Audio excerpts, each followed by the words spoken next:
रवि तोमर दिल्ली से इनका सवाल है कि हिंदू धर्म बहुत टॉलरेंट है, इसलिए आप हिंदू धर्म के खिलाफ हमेशा बोलते हो, बाकी जो धर्म के लोग हैं उनके खिलाफ आप बोलते नहीं हो। भाई साहब, आपने पहली बार व्याख्यान सुना क्या? पूरे शाम मानव चैनल पर 2400 वीडियोस है। एक बार आपने व्याख्यान सुना और बोल दिया। 2400 वीडियोस सुनिए। सभी धर्मों के बारे में मैं क्या बोलता हूं? एक तो मैं हिंदू धर्म के खिलाफ बोलता हूं, ये आपका वाक्य 100% गलत है। आपको हिंदू धर्म की 1% जानकारी नहीं है। मुझे बहुत अच्छे ढंग से ये जानकारी है। हिंदू धर्म के नाम की कोई चीज इस दुनिया में है नहीं, ये भी आपको पता नहीं है। हिंदू कल्चर है और ये हिंदू कल्चर में अलग अलग विचारधाराएं हजारों सालों से चलते आई है। भगवान मानने वाली भी विचारधारा है, भगवान को नकारने वाली भी विचारधारा है, आध्यात्म मानने वाली भी विचारधारा है, आध्यात्म नकारने वाली भी विचारधारा है। ये शायद आपको मालूम नहीं, क्योंकि हिंदू से आपका कोई संबंध नहीं। आपको केवल हिंदू धर्म शब्द मालूम है, उससे ज़्यादा तो आपको मालूम करने की आवश्यकता लगती नहीं है।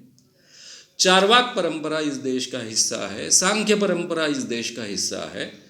हिंदू कल्चर की ये विशेषता रही है कि उसमें अलग अलग विचारधाराएं, नास्तिक परंपराएं हैं, आस्तिक परंपराएं हैं, वेदों को मानने वाली परंपराएं हैं, वेदों को न मानने वाली परंपराएं हैं, और ये सभी हजारों सालों से इस देश में जिंदा रही है, चलते रही है, चलते आई है।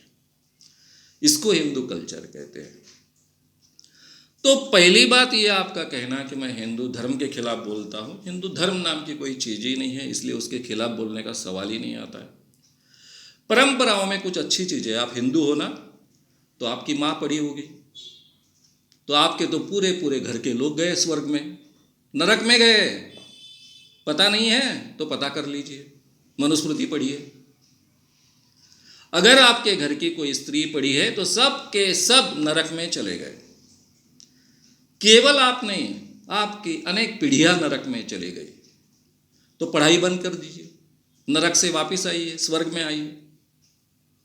आप बोलेंगे कैसी बात कर रहे हो, पढ़ना चाहिए स्त्री ने। तो बिल्कुल सही बात है, स्त्री ने पढ़ना ही चाहिए। हमारी माओं ने पढ़ना चाहिए, हमारी ग्रैंड मदर्स पढ़ी लिखी होनी चाहिए, हमारी बेटियों ने पढ़ना चाहिए, हमारी नातियों ने पढ़ना चाहिए। स्त्री ने पढ़ना ही चाहिए। लेकिन हमारे धर्म में, या फिर जिसको हम कल्चर कहते हैं, उसमें स्त्री को पढ़ने का अधिकार था नहीं। अभी तक था नहीं, 100 साल पहले तक था नहीं। उसके पहले अगर कोई स्त्री पढ़ती थी तो पूरी की पूरी पीढ़ियां नरक में जाती थी। वो बेचारी सावित्रीबाई फुले थी, आप जैसी हिंदू थी नहीं, बेचारी सामान्य स्त्री थी, इसलिए वो खुद पढ़ी। बाद में उसने लड़कियों को पढ़ाना शुरू किया। जब उसने लड़कियों को पढ़ाना शुरू किया तो आप जैसे लोग थे, वो उसके शरीर पर रोज जाते आते वक्त गंदगी फेंकते थे। बेचारी क्या करती थी, एक एडिशनल साड़ी साथ में ले जाती थी, जिसको पातड़ कहते हैं मराठी में। स्कूल में जाने के बाद में जो गंदी साड़ी बनी है, क्योंकि आप जैसे लोगों ने जो फेंका है, कीचड़ उछाला है, फिर वो अपने साड़ी साफ करते थे, नई साड़ी पहनते थे, लड़कियों को पढ़ाती थी, फिर शाम में घर में आती थी। बेचारी ने इतनी तकलीफ सहकर लड़कियों को पढ़ाया, इसलिए आपकी ग्रैंड मदर, माँ, मेरी माँ सीखी, लड़कियाँ सीख रही है, नातियाँ भी सीखेगी। ये तो धर्म के खिलाफ का कृत्य हुआ। तो ऐसे कई धर्म के खिलाफ के कृत्य करने वाले जो लोग हमारे समाज में हैं, उसी के कारण आज का समाज जीने लायक है। ये पहली बात। दूसरी बात यह है कि मैंने कहीं हिंदू धर्म नकारा नहीं है, क्योंकि हिंदू धर्म नकारने की कोई बात ही नहीं है, धर्म ही नहीं है, कल्चर है। और हिंदू कल्चर में हर विचारधारा को स्थान है, इसलिए मेरी भी विचारधारा को स्थान है, इसलिए मुझे नकारने का तो कोई सवाल नहीं। मैं सबसे ज़्यादा बचपन में हिंदुओं में पला बड़ा हूँ, हिंदू में ही रहता हूँ, हिंदुओं के बारे में ज़्यादा जानता हूँ, इसलिए मैं अपने लोगों के बारे में बोलता हूँ, क्योंकि उनको मुझे बचाना है। ये बड़े बड़े जो बाबा है, जो अभी कुछ जेल में बैठे हैं, बाकी बहुत कुछ बाहर बैठे हैं, ये बाबा जिन लोगों का शोषण करते हैं वो सामान्य जो लोग होते हैं उनसे मेरा कोई लेना देना है। इसलिए गए 38 सालों से ये संगठन मैं चला रहा हूँ, ये सब विचार लोगों को समझा रहा हूँ, सैकड़ों हजारों बाबाओं को एक्सपोज किया है, इन जैसे मांत्रिकों को एक्सपोज किया है, लोगों को बचाया है। ये काम मैं करते आया। इसमें हम कभी भी धर्म में फ़र्क नहीं करते। मैंने क्रिश्चियन पादरियों को भी मेरे संगठन ने जेल में भेजा है, देश के बाहर खदेड़ा है। कई मुस्लिम बाबाओं को भी जेल में भेजा है, देश के बाहर खदेड़ा है। उसमें हम कोई फ़र्क नहीं करते। कृपया ये 2400 वीडियोस जो है उसको सुनिए और बाद में ये सवाल उठाइए। एक तो मैंने एक भी बात हिंदू धर्म के खिलाफ नहीं कही थी। आपने ये शब्द कहाँ से लाया कि मैं हिंदू धर्म के खिलाफ बोलता हूँ? कहाँ से उठाया?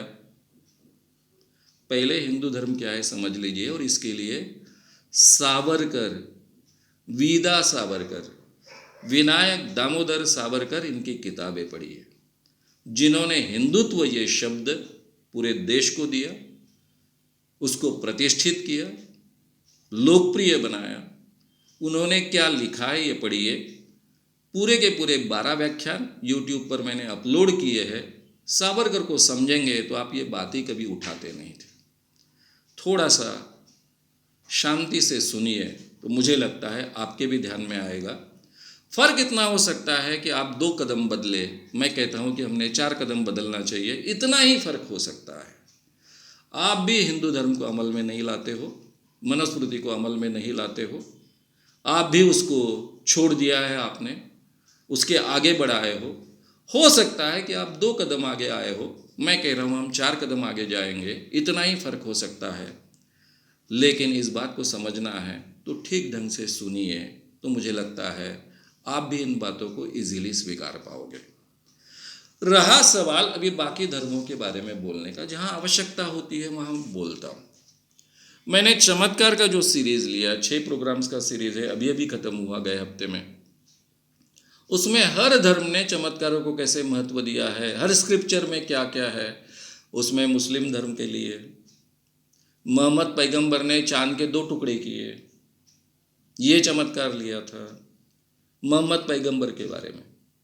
मोहम्मद पैगंबर ने 4 के अगर सही में 2 टुकड़े किए होते तो क्या होता पृथ्वी का, ये पूरा का पूरा वर्णन उसके साथ में मैंने किया है। ये संभव है क्या?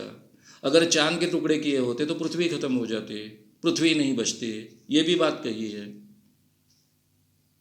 तो आप सुनिए ना, फिर ये सवाल उठाइए ना। एक सेट सवाल आपके दिमाग में है, धक से फेंक दिया, ऐसा मत कीजिए ना। इंसान हो, सोचने की क्षमता हम में है, सवाल पूछने की क्षमता हम में है, तो ये सवाल पूछने की और सोचने की क्षमता का ठीक ढंग से हमने उपयोग करना सीखना चाहिए ना। मुझे लगता है इतना काफ़ी है।